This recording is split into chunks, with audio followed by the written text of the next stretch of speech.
Can you share your personal journey and motivation behind starting your restaurant business, particularly as a person of color?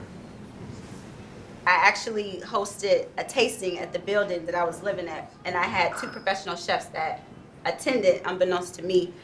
And after they kind of reached out and said, "Hey, your food is so good. You know, you should really think about doing this for real. If you need any help, I'm here for you."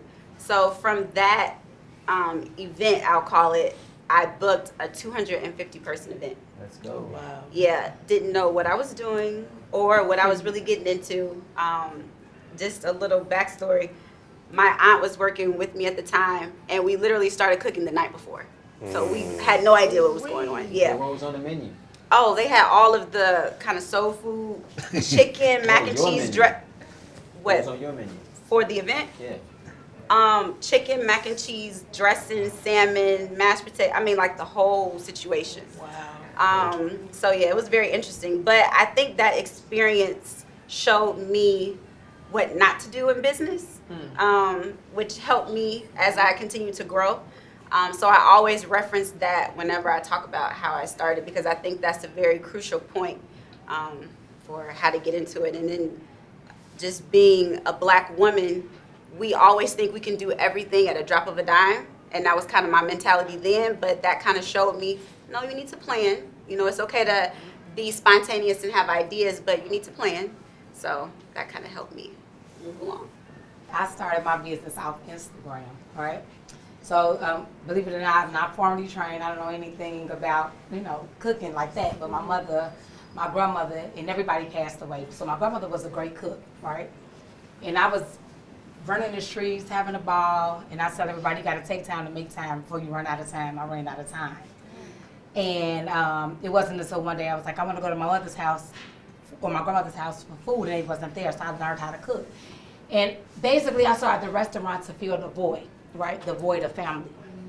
So, like, when I'm at these tables and people, like, this is their career, to me, it's about community. To me, it's about saving other people's lives. I'm, like, really don't know numbers. I'm just willy-nilly. I like to be transparent. So I started selling plates, trying to mimic what I remember my mother and my grandmother doing in the kitchen. I played the Bobby Womack, and I remember smells. And I started cooking every Sunday just to bring the family back together because everybody had separated. So I learned how to cook green beans. I remember that recipe from my mother.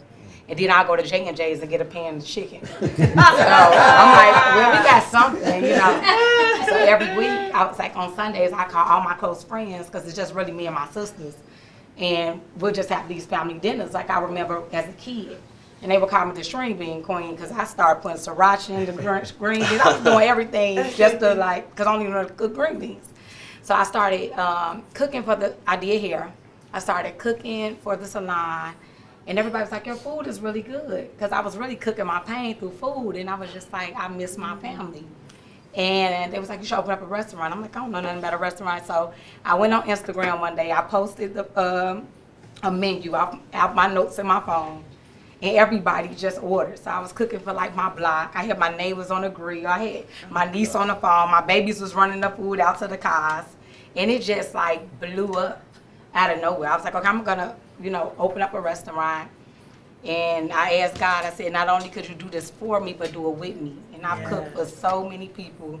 And they're still 6 years later, I'm like, so what am I supposed to be doing? Like, I don't have a plan. I'm like, I'm just doing this. And I hire young boys off the street, and I'm teaching them how to cook. I'm teaching them what I know. Whether I'm learning it off Pinterest or I'm calling somebody grandma, like, so what am I doing? Because these green Suzazi, and I'm just learning. It's a community that really taught me recipes. My family taught me recipes. I'm still learning today.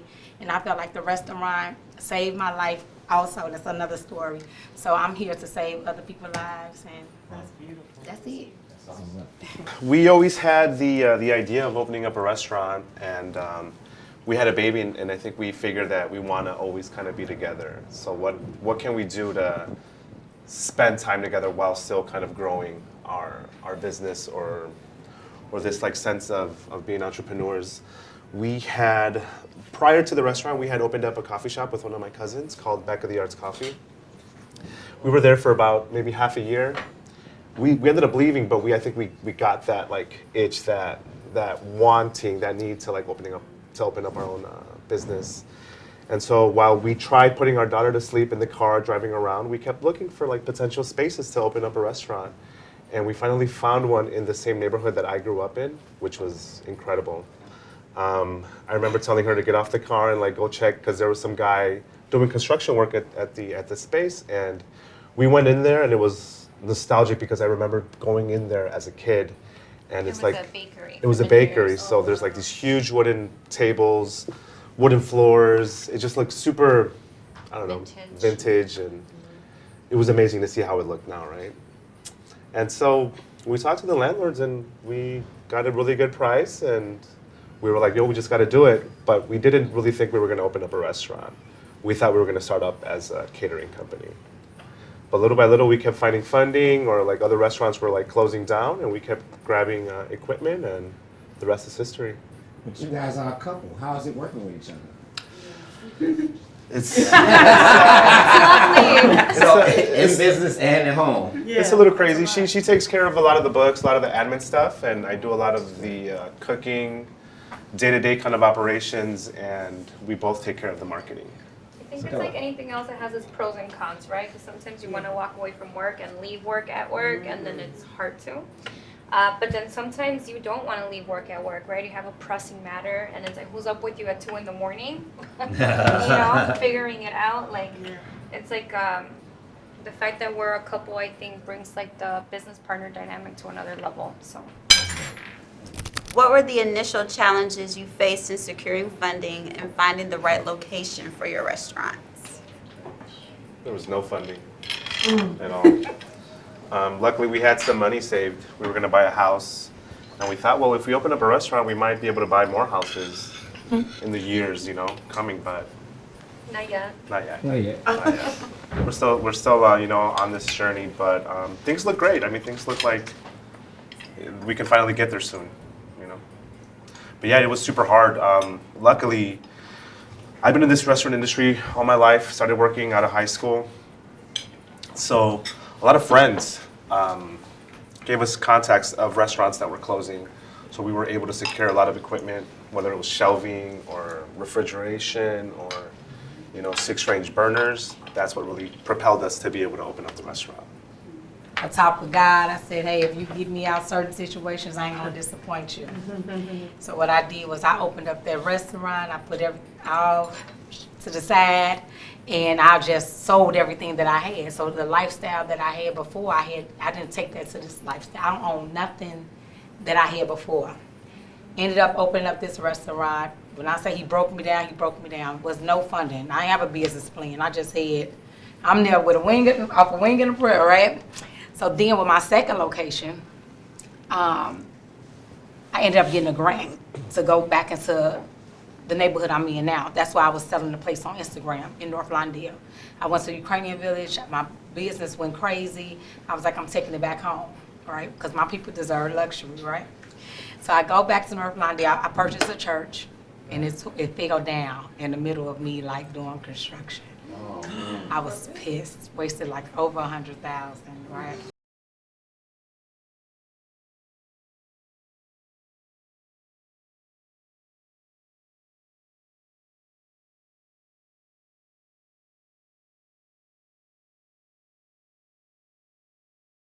But I spent over $1.2 million. So yeah, in the hole. Yeah, right. In the hole, right? So I'm just like, whatever. And every day I was talking to Kristen, I was like, oh my God, I hate that I did this, but I think that it's all gonna work for my good in the end, so thank God for the grant. But I'm just like, y'all coming in here boasting and about this grant, it ain't did nothing. I did a little more, but yeah. So the money that I made, I was able to expand. Man. Yeah, I didn't have any money. I mean, there was no, I can't qualify for a loan or I haven't received any grants. I'm not black enough or brown enough. I'm not even Asian. Yeah, I ain't had no money in the beginning.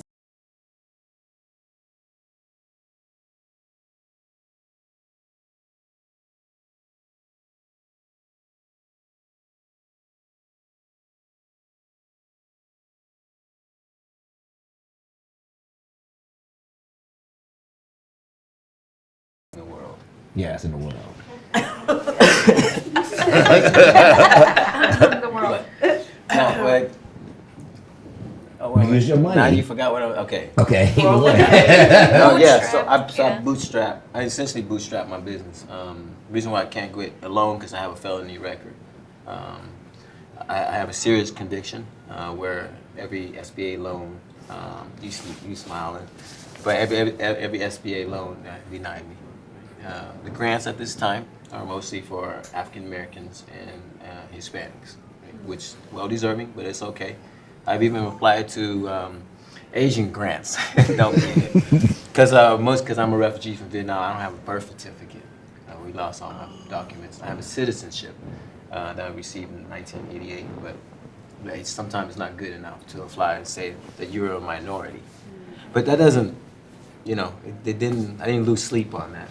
Trust me, them grants ain't what they cracked Yeah, up to be. it's okay, right? I think the lack of sleep for me is the drive and the excitement of what's around the next turn for me. I've had doors closed to me all my life. All my life, I've never had a door open for me freely without me creating it or knocking it down myself. But so it drove me to do that, to be creative in how I want to be an entrepreneur. I'm entering into a field that's saturated. But this coffee, we're a vertically integrated business. We are the plug, right? We supply this coffee. When we went back this past summer, I showed in the farm, we got enough coffee to supply the whole freaking world with Robusta coffee. America's been drinking this Arabica coffee for so long. Mm-hmm. No one's really experienced the Robusta coffee like it is well deserving of its rightful place in the coffee space. Vietnam is the #1 producer of Robusta coffee in the entire world. But yet no one's really got a chance to drink this delicious offering. All the Vietnamese coffee you probably drink in your life is coming from Café du Monde, some mixture of coffee added with sweetened condensed milk. And they say that's Vietnamese coffee. I mean, think about it. When someone's asked you, what is Vietnamese coffee? You would always think like it's like a sweet drink, but you never give us credit where the coffee is grown. If you say it's Ethiopian coffee, you think it's from Ethiopia, right? Colombian coffee. And that's really the place that I want to be able to have. So that's what drives me, right? When the bank account is getting low, cash flow has been low a few times, but I think by the grace of God that each and every time we're able to pull an invoice, because I want to diversify in our offering. I always tell my guys is that we have to diversify our revenue. We're not just selling coffee. We're online retail. We're a wholesaler of our product. We're a community in this space. That's our longevity business model. It's a community-centered business model. Because that's our hope for sustainability and longevity. And we think of other ways through catering. We do catering too. I pop up all over the place around this city and across the country. We popped up in Houston, Orange County, Kansas City, everywhere. I want to be able to express our brand, our story on the ground level. I may have worked at the largest ad agency in the world where it's 50 stories high, but I still believe the heartbeat of every city is at the ground level. And that's why I want to be able to present our brand, even broke or not. We were at negative 108 in my first year. And that's all my own money. But this year we're netting. Someone told me that I won't net until 5 years. In 18 months, we're already netted. I'm not going to tell you how much. Tell me. But we did. Let me hold some. We just thankful. God is good. Every time.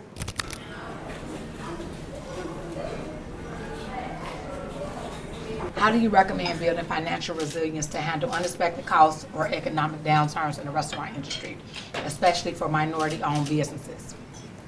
And put a little in the shoebox. Right? Talk to distributors, raise prices, market better, talk to team, do a little more. Upsell, we had a menu of 8 entrees. 1 entree we might could discount a little bit or 2. And then the other 4, that was our money drivers. We probably raise the price a little bit over there so we can even kill it. So one of those basically just marketing, and customer service, and staying fresh and clean. The best food that you can cook, basically fresh. And we didn't dumb it down. We didn't go do frozen coated fries. We still cut each potato, jerked our salmon, cut it, ribbed it, like cut wings up the freshest way that we possibly can, just to keep it fresh. But 2 entrees, we dumbed it down, and then on 4 of them we raised the price, basically. So we're raising the price is, when I say put it in the shoebox, meaning you have to save and try to have like an emergency fund, because in this industry, the banks is not doing nothing. They're kind of hard to go to, like with the restaurants. Well, That's for what us people of color in the restaurants, but From- everybody else can. Yeah, from my experience. Yes. I don't care how many millions they see come through that POS, they still want some collateral, they like, hey. So with raising prices, that's not an option for me, right? And the reason that I say that, when I was in Ukrainian Village, my prices was fine. I built this $1 million restaurant in the middle of the hood. I just knew it was gonna work. You know, and you couldn't tell me my people don't deserve luxury, this, and that, right? Then you get over there and it's like, this is too high. And I like to cook quality food. I wanna cook my cream with mushroom, it's Campbell's, right? So it's like, I wanna give you quality food. I wanna give you fresh catfish. I don't cook anything frozen. I go to the grocery store. Supreme Lobster bring a truck every day. And everybody's like, why you shopping with Supreme? Because they have like really good quality catfish. I'm going to the butcher shop. I'm picking up fresh chicken every day. But the prices that I'm charging is giving y'all frozen swine, or however you pronounce that. Like, because I'm trying to give y'all quality, but the where I'm at, they can't afford that. You get what I'm saying? So you can't raise prices because you're gonna scare the customer away. Because they're gonna go to Hooks, they're gonna go to JJ's, and they're gonna get that 6 wings from. And then you start looking at their prices. Y'all paying $14 for 6 wings, but you don't want to pay $20 with 2 sides. So it's like, but that's a different story. Yeah, they doing them baby chickens too. Yeah. So, I just think that, just kind of try to save for a rainy day, and that's kind of hard too. But I have to listen to y'all point when it comes to that question. No, I agree. I think that saving money, of course, it's absolutely the most important thing. Make sure you got that 6 months, money in the shoebox, for a rainy day, but it's hard. I think that being the unconventional business owner, right, because you're like a minority, I think comes with an unconventional approach to how you run your business too. Like, you gotta get creative because you're kind of like the underdog when you're going up against capital and funding. I think we always knew that, and so you have to hustle to open your restaurant, and then if you're a minority, you gotta hustle harder, and you gotta get it. You gotta get creative with how you do it, and I think our mentality has always been milk it, right? We're a brunch restaurant, we're here serving breakfast, but how can we milk it? How can we do more? So we're dabbling into catering. We just started working with DoorDash. We're thinking about extending our hours and doing a different menu in the evening. So you already have the platform, you already have the menu, you already have the clientele, you have your space. How do you get more from it? What else can you do? And sometimes I feel like it drives me crazy that you never stop thinking, what's next? How could we do more? But at the same time, I think it's survival of the fittest. If you don't think that way, you're going to get left behind. Especially in this time, we all struggling, to be honest, transparent. Even the big ones like us. October's always hard, yeah. It's not October. I think what it is because I was speaking with one of my salesmen at Louis Vuitton, and he's like, this is regular. And I'm like, no, it's not. But I think we got spoiled during COVID. Maybe we did get it spoiled. The money was flowing. And then it slowed up. So I'm like, was this really what it used to be? But it's kind of slow for everybody at this point. It started in the summer. If you don't got those outdoor patios, and we already only got 3 months of summer, so we want to be outside. So if your restaurant don't have that patio and that outside, you're gonna suffer. Yeah, we gotta compete with downtown. Right. Fulton Market is lit. Yeah. I'm like, I'm over here struggling. I go over there. I'm like, what they got going on? What did they You see your sell? cousin right there. You be like, you here? Exactly.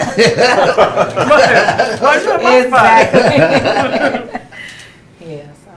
Well, I think for me, what I've noticed, now I don't know if this can apply to everybody, but supply and demand, right? So with the flagship store, we're only open Friday, Saturday, and Sunday. So I think I really learned how to drive the demand for the food, and then kept the supply small. So to make it make sense, we're only open on the weekend.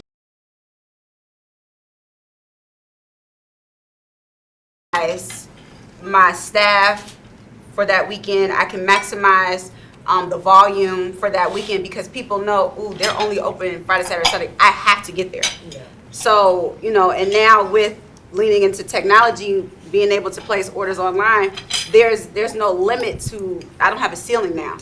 So, I used to how you guys were just talking about extending your hours. I mean, honestly, I would really look at what's working first and milk that. Mm-hmm. Milk that. Don't try to step outside and try to do something else, a new dance. Like, lean into what's working and then go full-fledged in that.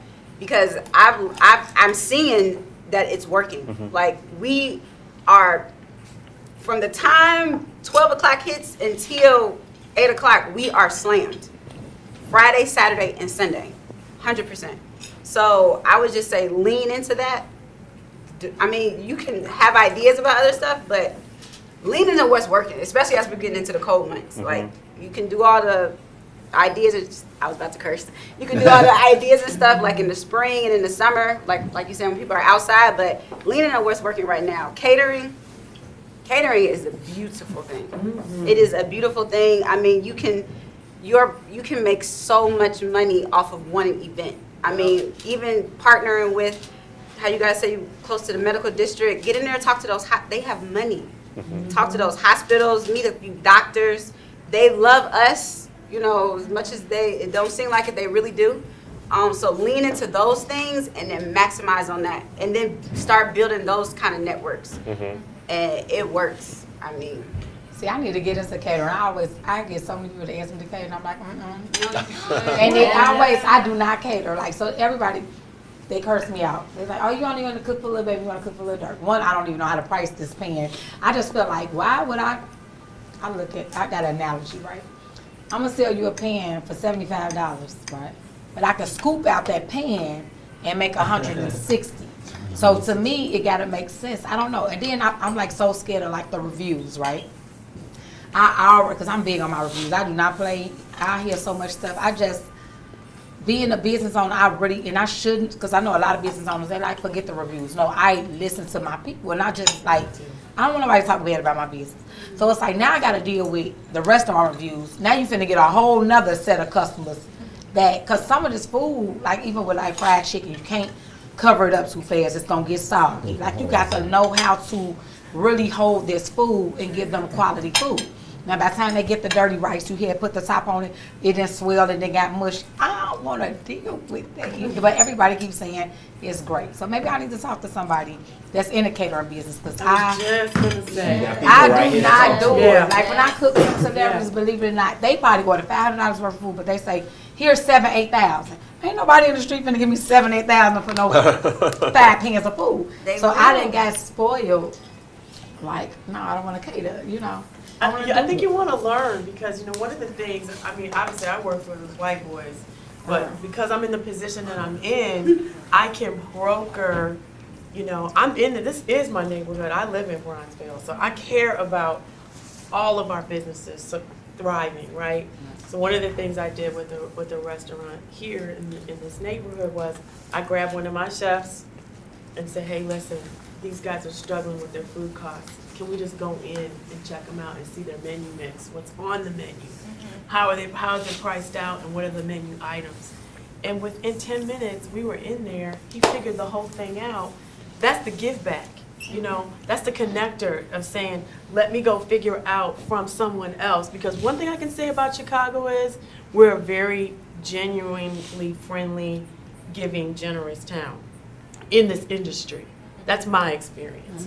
And so if you tell me, Bridget, you need help with something like that, then I'm thinking, okay, who on my team that's doing catering? And obviously you got assistant right here sitting here telling you there's money to be made, and there is.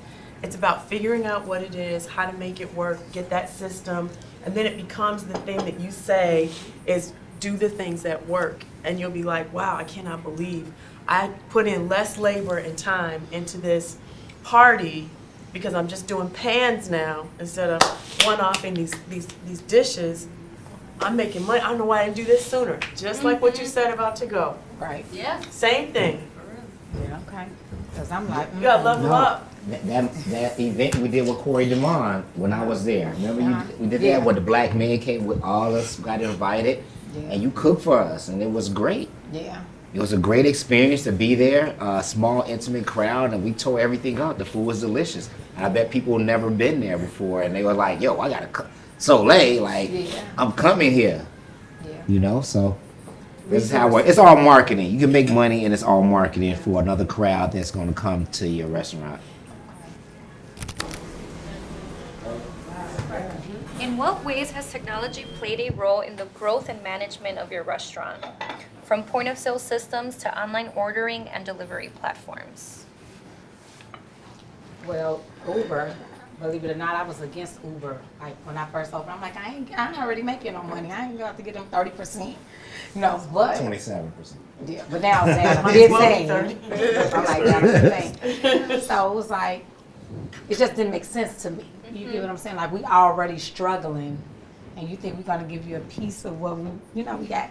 But believe it or not, during COVID, Uber helped save my restaurant.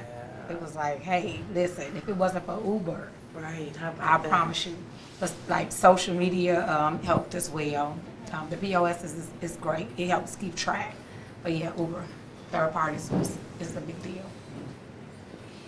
I heard you say in the beginning you weren't in a reservation system and now you are. And I've transitioned restaurants from not having reservations to having reservations. And I think having that platform helps you prepare so much more better for your service, for your food ordering, for the issues that you have upcoming with people and seating and expectations and times.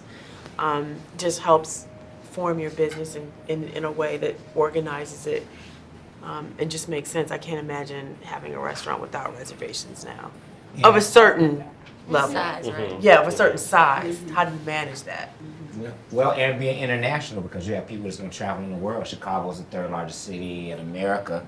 It's a global city, and people who travel here want the best food Right. and reserve a table for somebody who comes here from Paris or London Yeah. or Do it Ghana anywhere. or Right. Lisbon. They can get that and appreciate, what you do. It's the greatest thing. And also too, how you were talking about COVID. Before COVID, we didn't do any online ordering at all. Like I didn't have any kind of online website for you to go and place an order or anything. We were so, hi, this is Cleo's. Can I take your order? We were doing everything on the phone by hand. And then when COVID hit, obviously we all had to pivot because people weren't necessarily walking in anymore. So I actually went to school for computer information systems, so I had to use my degree, build the website, which was great because now I don't have to pay for those type of things. But being able to pivot and lean into technology definitely helped Cleo's tremendously because since we are so small, how you were saying like the oversized closet, if you were an oversized closet, I'm a shoebox. Like, seriously. But because we are so small, a lot of our business is online. People are just placing that order online and then coming to pick it up. We are truly a to-go restaurant through and through. So, being able to lean into technology has definitely been amazing. Like we wouldn't be able to do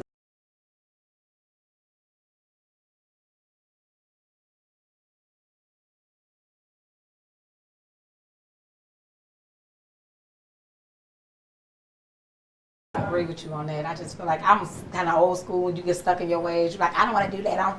But then when you're forced and you do it, you're like, okay, this is working. Yeah, how about that? So y'all not answering the phone there. You know, we don't even take phone orders. Place the order online. It's gonna come to us. You pay when you get there. You know, so all the technology actually is helping a lot.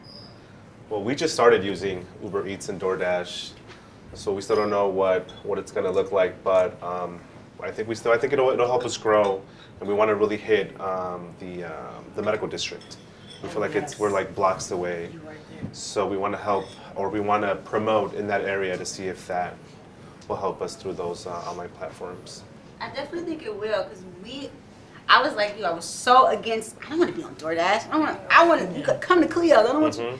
But actually, it helps expand your footprint. Right. Because you're reaching people that you wouldn't necessarily reach. I mean, everybody's not on Instagram. So you're going to have people that are just on these apps like, hey, I want a good cup of coffee today.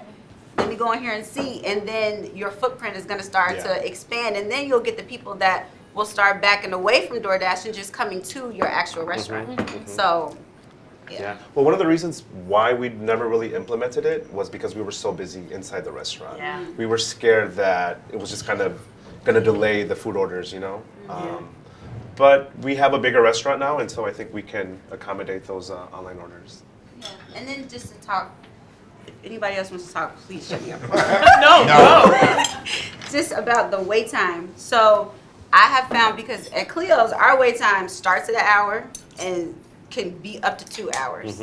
So, but I've found as long as you're transparent, like with your customer, like getting on Instagram or TikTok or whatever it is you're on, and really talking to them, and then they can see you guys are really busy, or they can see, you know, the quality of food is not wavering at all. I'm gonna wait an hour and a half, but I know my meal is gonna be amazing. Yeah. So I don't even think people mind as long as they know upfront about wait times. Yeah, definitely. Yeah. Setting those expectations. Exactly. I think the way we suffered a little bit in the beginning of COVID was the fact that some of our restaurants just weren't set up for to-go, in the sense that the food was not wasn't something you could take out friendly. Exactly. So that was sort of the reverse process of the chefs had to then start to think about what kind of foods can we create to even get on that platform to go out. Otherwise, that restaurant's not going to make it, right? So that was a different lane of, again, pivoting and trying to figure stuff out. We didn't do to-go at all. At my restaurant, it was like, you might look up and get a to-go. But then when COVID hit, it changed the whole structure of the restaurant. Now we killing it on to-go. I'm like, I should have been doing this from the beginning. Yeah. What marketing strategies have been most effective for your restaurant in reaching and engaging with a diverse customer base? Tell us that. Go ahead. I think our collabs, whether it's been with neighboring restaurants or beverage companies that we use at the restaurant, like Big Mitch. They're like a Bloody Mary kind of mix, but for beer. You work with Mars? No. Never? Okay. You not cool with Juan Kim at Maria's, Kimski? I think we haven't been there enough. Okay. To form a relationship. Okay. But it's something that we've thought about for sure. All right. For sure. But I think collaborations have been big for us. That's the same with me. I work with Juan Kim. He's one of the few guys that taught me how to do a pomfret. Okay. Cut it, and he let us use his kitchen to work on that. Okay. You know, so the marketing aspect for me is that I have this incredible brand called Leaders, and that people will shop for me all over the world. And we have a diverse array of consumers, customers, friends. We call them friends and family. And Spencer at Triple Crown, David Choi at Soul Taco, Juan Kim at Kimski's. We have Rico Nance and Mickey's and Lighthouse and Chef Kim Pope at Batter and Berries. Those guys always opened up their doors for us to work and do things.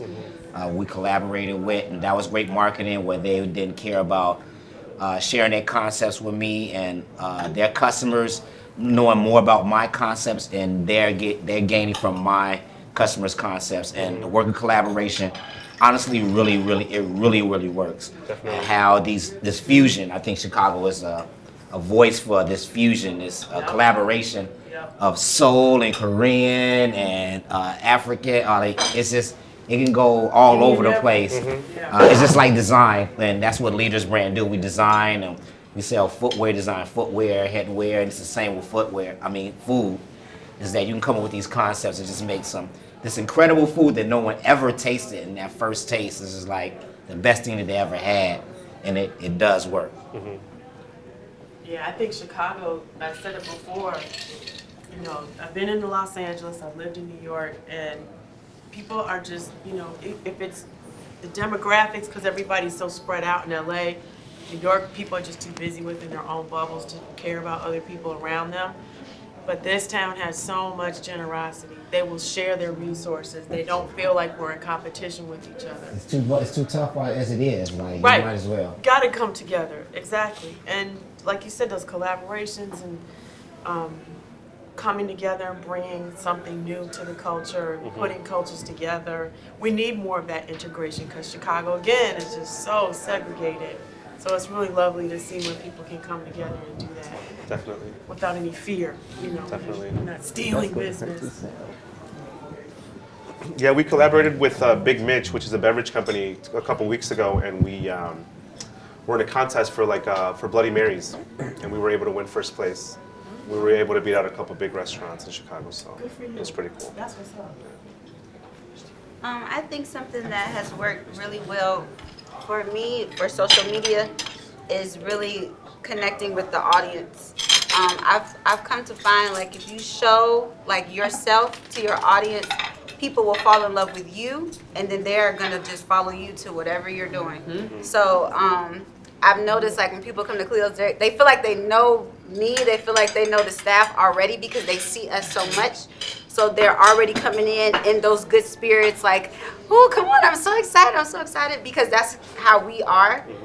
So that's something that's really, really work, and it's genuine. Like 95% of the time, I'm like, anyway. Yeah. So yeah. So when they come, they're like, oh, you're really like this in real life. Yeah. What do you want to eat today? You know, it's just.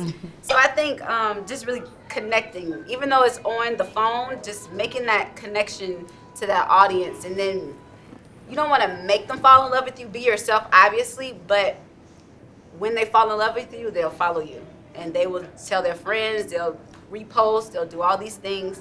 And then, you know, your bottom line, you'll really be like, oh, this is okay. That's more videos. Where do I sign up? Yeah. So it's working. Connection. And content. Yeah. Oh, yes. Yeah. And people don't just want to see, it's so weird. Like, even though we have restaurants, they don't necessarily want to see the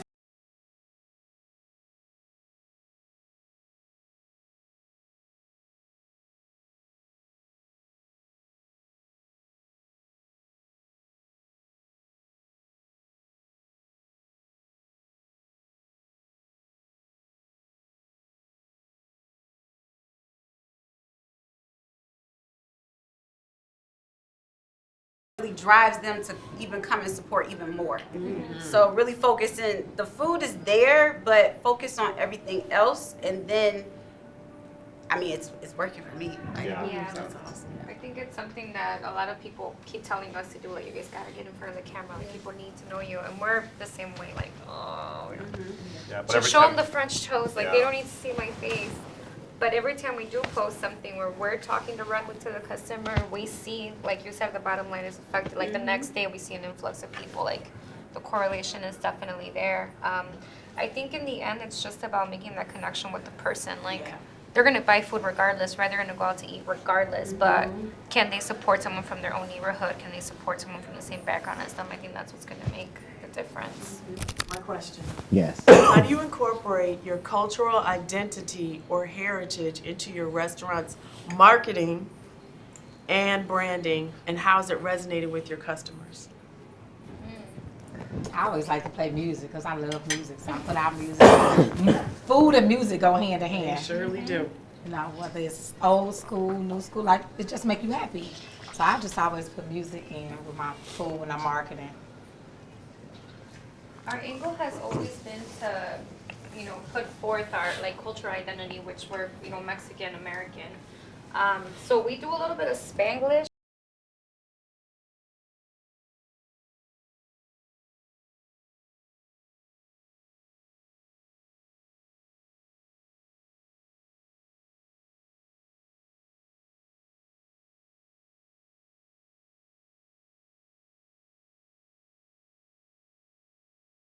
kind of mission to stay true to the identity that we are trying to portray? For us, you know, we do a palm free. That's why it's called freestyle. To the FRII, it's palm free. They call us freestyle. I get it. Ferragamo belt, but okay. Teach us, please. So when you think of a palm free, and you think of Europe. When I went to Europe, I went to Belgium, I went to Amsterdam. I was like, man, nobody's selling just fries with dipping sauces in Chicago. Like, this would be great in summertime. And then I reached out to a friend who was a chef. Like, he got me off pork and everything. I used to be sick as a kid. He got me off pork and I never got sick again. So I trust him.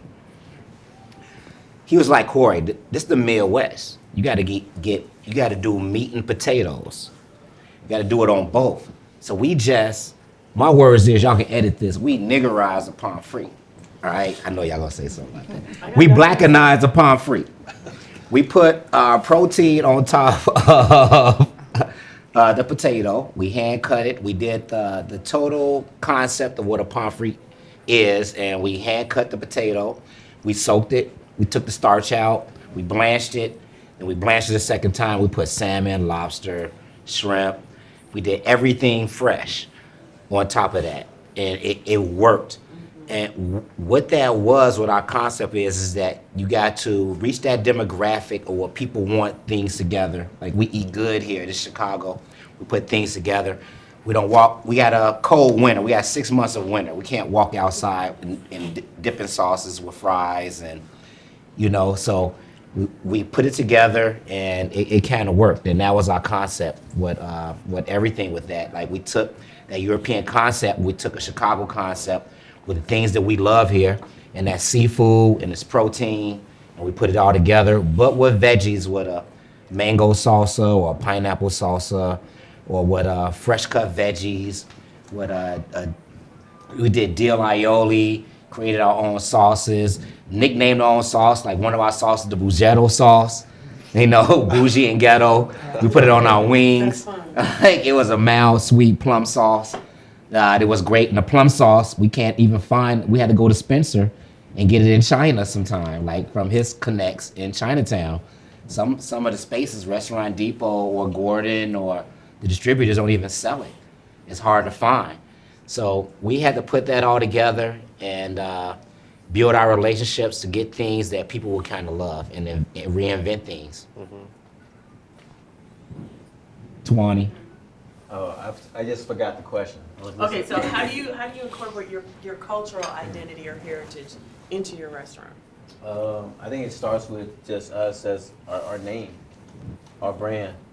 Viet 5, it's essentially a direct translation of Vietnam. Nam means 5 in Vietnamese. If you count to, I can teach everybody here to count Vietnamese. 1 through 5. No. You say mo. No. Hi. No. Ba. No. Bo. Nam. 1, You 2, know how 3, to say 4, it. 5. You know how to do it. I didn't know Nam. But yeah, so I get to say Vietnam every single day, but it's also share our refugee journey. My family and I are refugees from Vietnam. So essentially we first share our story, we build community, and we do it through Vietnamese coffee.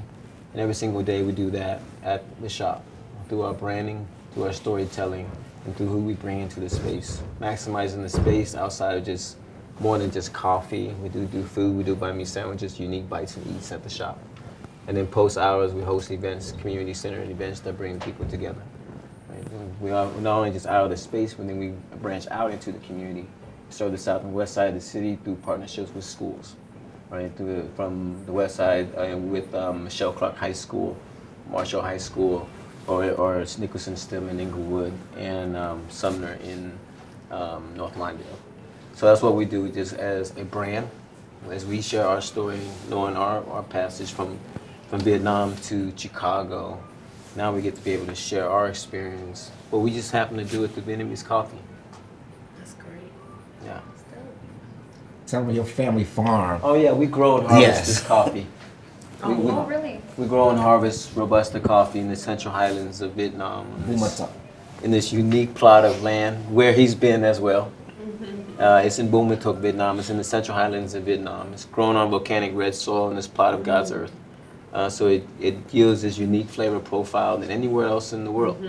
My family came in contact with the coffee through after the fall of Saigon. They were taken out of their homes in Da Nang City and brought to the Central Highlands. And because of natural farmers and growers, this crop that was left by colonization, French colonization, they started growing and harvesting this coffee since 1975. But I wasn't able to come in contact with it directly until 2019 when I went back to visit for the first time since I was a kid. I left Vietnam when I was 3 years old. Tried this coffee and it was amazing. It was like the best thing I've ever had. And I asked my uncles, I'm like, where is this? What is this? You know, this is fire. And he's like, actually, we grow this. And literally, you open up the back door to the backyard and there's the farm. Wow. Right? And it changed my whole life. It really, literally changed my whole life. I started importing directly that month I came back from Vietnam, raw beans to start roasting and trying it out. But yeah, that's really we have a journey and we're just happy to share it every single day. And we do it, through Viet5, through our brand, through our storytelling, and through our creative entrepreneurship, and some innovative ways through tech and innovation. That's so It's cool. dope. Everybody has a story, right? And that's what's so cool about community and sharing. And I think the again, another through line for me and just listening to all of you tell your stories is that there's a sense of finding that community piece that's really important that brings people together, because that's what's going to bring people to your spaces and your restaurants and bring you success. But while we're offering all this hospitality, we're creating memories and stories too for people, and I think that's really special. I believe our story is our identity. And that's how you pass it from generations to generations. Yes. You hold on to traditions, values, and celebrations and memories. Right? In my family, our relatives are buried right in the backyard. Generations. Wow. All around. You got the cemetery as your backyard. As crazy as it is for the perspective in America, but that reminds you of where you've Where been, you come from?